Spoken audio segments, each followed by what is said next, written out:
Les ouvertures de congrès, c'est toujours délicat, parce qu'il y a du café en retard, il y a le paysage sublime à découvrir depuis la terrasse du Palais des Congrès, et cet après-midi, je vous promets du beau temps, donc la chaîne des Pyrénées sera là pour vous accueillir. En attendant, c'est moi qui remplace la chaîne des Pyrénées.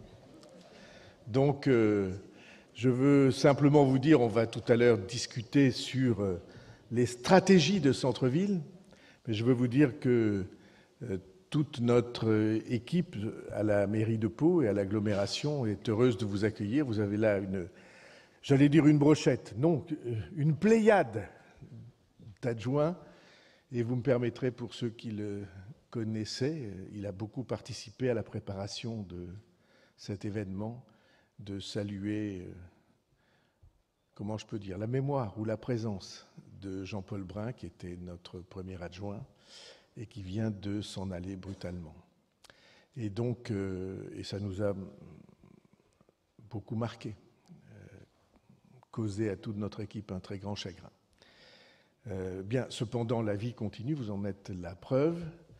Je suis très heureux de vous accueillir dans une ville qui a une très grande histoire, assez méconnue, y compris des siens, mais que nous sommes là pour mettre en valeur. C'est une ville capitale, parce que le Béarn, cette petite région qui a donné à la France l'essentiel de ce qu'elle est, c'est-à-dire un roi et la marche vers la laïcité, avec l'édit de Nantes. Donc, une histoire formidable, commencée il y a 1000 ans, parce qu'ici, il y a 1000 ans, les communautés de pasteurs, de bergers, d'agriculteurs se sont mis en tête de faire quelque chose qui avait disparu de la surface de la terre depuis 15 siècles à cette époque. Ils se sont mis en tête de faire une démocratie. Ce qui, il y a 1000 ans, était tout sauf probable, sauf évident, sauf imaginable. Et ils ont décrété, au travers de textes magnifiques, que le pouvoir ne venait pas d'en haut, mais qu'il venait du peuple. Il y a 1000 ans.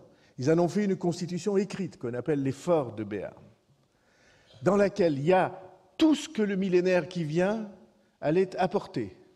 Il y a la représentation du peuple, le droit de veto des citoyens sur les décisions du souverain, le fait qu'il ne peut pas y avoir de souverain s'il n'est pas adoubé par le peuple, et l'habeas corpus, qui sera inventé plusieurs siècles après par les Anglais, c'est-à-dire l'interdiction de mettre quelqu'un en prison sans jugement. Il y a 1000 ans. Après ça arrive quelqu'un qui est génial et fou, qui s'appelle Gaston Phébus, dont vous avez entendu le nom, et qui décrète, qui déclare, après avoir mis en place une politique économique et fiscale extraordinaire pour son époque, donc avoir enrichi cette région, avoir bâti une ceinture de forteresses, une ligne Maginot qui est encore en place, intacte. Quand vous visiterez le château, vous regarderez la tour de briques, c'est Gaston Phébus qui l'a bâtie. Ceinture de forteresse, donc une puissance économique, une puissance financière, une puissance militaire. Et alors, il décide de décréter l'indépendance du Béarn par rapport à la couronne de France, d'abord, d'Angleterre ensuite. Les deux rois envisagent de lui déclarer la guerre, mais ils n'osent pas, parce qu'il est armé, et donc le Béarn est indépendant à partir du XIVe siècle. C'est très rare à l'époque, parce que c'est une société féodale où le souverain doit l'hommage à son suzerain. Et il se trouve que Gaston Phébus a rompu cela. Ça a été une histoire séculaire à partir de là qui développe admirablement cette région, jusqu'au moment où les souverains de cette région, armés comme je l'ai dit, décident qu'il leur manque une seule chose, qui est une couronne de roi. Or, une couronne de roi, ça ne se trouve pas sous les pas d'un cheval. Ça ne se trouve pas à cette époque par la conquête, ça ne se trouve pas par l'argent, ça ne se trouve pas rien que l'hérédité. Il faut donc se marier avec des rois et avoir des enfants qui seront rois à leur tour. Ainsi, on joint les deux couronnes. Alors c'est ce qu'ils ont fait. Ils ont essayé beaucoup. Ils ont essayé avec Aragon, juste en face de nous. Si ça avait marché, l'Espagne n'existerait pas. Et puis, ben, c'est vrai, puisque, comme vous savez, l'Espagne, c'est Aragon, Castille, les deux. Bon. Et puis finalement, ils vont un peu plus à l'ouest et ils vont au royaume de Navarre, Pampelune. Et ça finit par marcher non pas politiquement, parce qu'ils vont se faire chasser, parce que tout Béarnais qu'ils fussent, les Espagnols croient que c'est des Français, donc ils n'aiment pas les Français sur le trône de Pampelune, donc ils mettent le siège devant Pampelune, ils prennent Pampelune, mais nous avons gardé la couronne de roi. Comme dans toutes ces sociétés, des rois en exil sont considérés comme des rois. Et c'est à partir de là que la saga va prendre un visage absolument inouï, puisque il se trouve que le roi de Béarn, le roi de Navarre, souverain de Béarn, excusez-moi, qui s'appelle d'Albret, Henri d'Albret, ce roi-là va être le grand ami de François Ier. Et quand François Ier, après s'être fait prendre aux guerres d'Italie, rentre, il donne sa sœur en mariage au roi de Navarre. Et sa sœur, c'est Marguerite de Navarre, c'est-à-dire le plus grand écrivain et la plus grande intellectuelle de son temps. Et tout ceci se passe sur fond de ce tremblement de terre que représente l'irruption de la réforme protestante qui met en cause et qui fragilise le catholicisme garanti du trône. Et il se trouve qu'à cela s'ajoute une guerre amoureuse, car la fille de Marguerite de Navarre et du roi de Navarre, Jeanne d'Albret, a épousé un souverain, un seigneur de la cour qui s'appelle Antoine de Bourbon. Et simplement, il n'est pas très fidèle et elle se fâche. Pour les historiens, irruption de l'histoire d'amour dans l'histoire du mariage. Elle se fâche et comme toute la cour hésite entre les deux religions, Antoine de Bourbon finit par choisir l'armée catholique, il en est le chef, et elle, donc, choisit le contraire. Elle choisit la réforme protestante et elle devient le plus haut personnage du protestantisme sur le continent européen, puisqu'elle est la seule reine, et donc pour un petit garçon qui va naître une nuit de décembre 1553 à 1 kilomètre sur vers l'ouest, pour ce petit garçon qui s'appelle Henri. La guerre de religion, ça sera la guerre entre son père, chef de l'armée catholique, et sa mère, chef de l'armée protestante. Et son père va être tué par les alliés de sa mère au siège de Rouen. Il se retrouve orphelin, pris dans une guerre inouïe. Et à ce moment-là, l'histoire, qui est beaucoup plus imaginative qu'aucun scénariste d'aucun film ne pourrait le trouver, l'histoire fait que l'un après l'autre, tous les héritiers du trône meurent, qu'il n'y a plus aucun héritier du trône, alors que les généalogistes se mettent en recherche pour savoir, puisqu'il n'y a plus d'héritier du trône, qui est le plus proche du sang royal. Il faut remonter à Saint-Louis, et le plus proche du sang royal, c'est ce petit garçon, ce jeune homme qui conduit les armées protestantes depuis plusieurs années dans la guérilla contre l'armée catholique du roi de France, et ce sera Henri IV.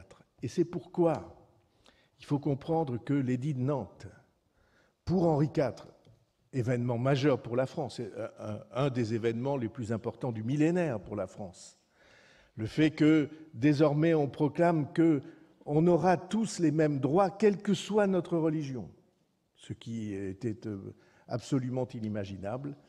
Cet événement unique, pour Henri IV, c'est la tentative de réconciliation entre son père et sa mère. Moi, je ne connais pas de romancier qui aurait inventé une histoire comme ça. Et donc, tout ceci est majeur. À partir de cet instant, les deux couronnes sont réunies, pas confondues, réunies. Nous gardons nos droits d'indépendance. Il y a 1000 preuves de ça, je n'ai pas le temps de vous les proposer. Mais les deux couronnes sont réunies. Pau devient une ville parlementaire, une des 8 villes parlementaires de France. Parlement, c'est une cour de justice à l'époque. Hein. Et donc, toute la ville est marquée par l'architecture de ces parlementaires qui ont fait bâtir des hôtels particuliers. C'est la première époque. On avance un tout petit peu dans le temps. On arrive à 1789 où, la nuit du 4 août, nous renonçons à notre indépendance. On en pensera ce qu'on en veut. Disons que c'est l'histoire qui appartient à l'histoire. Et puis, on avance encore un tout petit peu. C'est les guerres napoléoniennes. Et à ce moment-là, l'armée anglaise, qui est en guerre en Espagne, vient s'installer à Pau pendant 1 mois. L'armée de Wellington. Il y a dans l'armée de Wellington un jeune médecin qui a une rue à Pau, et à juste titre, qui s'appelle Taylor, Alexander Taylor. Et ce médecin tombe amoureux de la région. Comme un fou. Il rentre à Londres et il est le médecin de la gentry britannique, le plus renommé médecin de la gentry, et il écrit des livres pour expliquer qu'il y a un endroit en Europe où toutes les maladies guérissent, c'est à Pau. Dès cet instant-là, toute la noblesse britannique, et vous savez que c'est un pays dans lequel ça compte, les origines, les castes, vient toute cette noblesse, accompagnée des milliardaires américains, accompagnée des princes russes, vient passer l'hiver à Pau pendant 100 ans, tous les hivers. D'où le premier golfe sur le continent européen, d'où la tradition à laquelle j'appartiens, hélas, de l'élevage des chevaux, d'où cette réserve. Le peuple béarnais et l'âme britannique s'entendent très bien parce que on est un peuple un peu, comment dirais-je, pas exubérant chez nous, retenu. Il y a une expression béarnaise que mes amis connaissent bien qui est « les Béarnais parlent tous 3 langues ». Le béarnais, le français et le sous-entendu. Et ceci est absolument vrai, y compris populaire. Quand les Béarnais se parlent, c'est souvent très ironique.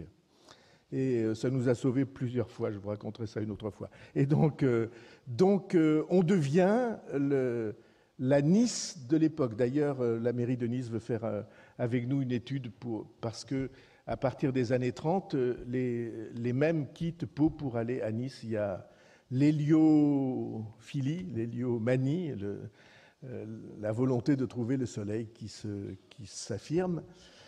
Et donc, ça, c'est la dernière époque, d'où dans toute la ville des villas anglaises, d'où un style particulier d'hôtels comme à Bristol, que vous retrouverez sur le boulevard des Pyrénées, qui est la promenade des Anglais en mieux. Et donc, non, c'est pas moi qui le dis, hein, c'est Lamartine. Lamartine, dans une lettre à Stendhal, il dit « Pau est la plus belle vue de terre du monde ». Il écrit à Stendhal, hein. Pau est la plus belle vue de terre du monde, comme Naples est la plus belle vue de mer. Ce qui est à peu près la vérité, vous le vérifierez cet après-midi. C'est même sans doute au-dessous de la vérité, mais enfin ça, on discutera une fois que vous aurez trouvé. Et donc, ça, c'est cette étape de Pau, ville anglaise, la ville de France où il y a le plus de parcs et de jardins et d'espaces verts par habitant. Aujourd'hui, la ville de France où il y a le plus de pistes cyclables en dehors de La Rochelle par habitant. Et donc, tout ceci est notre fierté.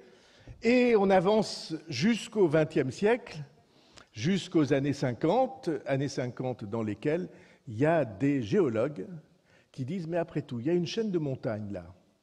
Autrefois, il y avait une mer. Donc, les sédiments ont dû s'accumuler. Donc, il doit y avoir du pétrole. » Et ils se mettent à forer, ils cherchent beaucoup. Ils forent 1 fois, 2 fois, 10 fois, 20 fois, 24 fois, et ils sont en faillite. Et avant de déposer le bilan, ils disent on va forer une 25e fois. Ils forent une 25e fois, ils vont un peu plus profond et ils trouvent le gaz de Lacq, c'est-à-dire le gisement de gaz naturel à l'époque le plus important d'Europe. On en a découvert d'autres depuis, du côté de la Norvège, mais à cette époque, c'était le plus important d'Europe. Il a chauffé et éclairé la France pendant 50 ans. Ce qui fait que nous avons une histoire particulière avec la géologie, une histoire particulière. Nous avons ici des centres de recherche mondiaux, le centre de recherche de Total pour le monde, sur le sous-sol, sur la direction ou le commandement de toutes les plateformes gazières de cette très importante société dans le monde.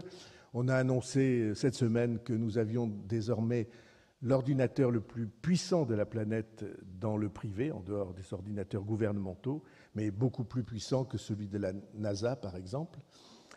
Tout ça donne chez nous, avec l'aéronautique qui s'est installée au début du XXe siècle pour la raison que nous n'avons pas de vent et que c'est une grande chance, avec l'armée, puisqu'on a l'école des troupes aéroportées, on a le régiment d'hélicoptères, la base d'hélicoptères de combat la plus importante de toute l'Europe, et ce dont nous ne parlons jamais, mais à quoi nous pensons très souvent, c'est les forces spéciales.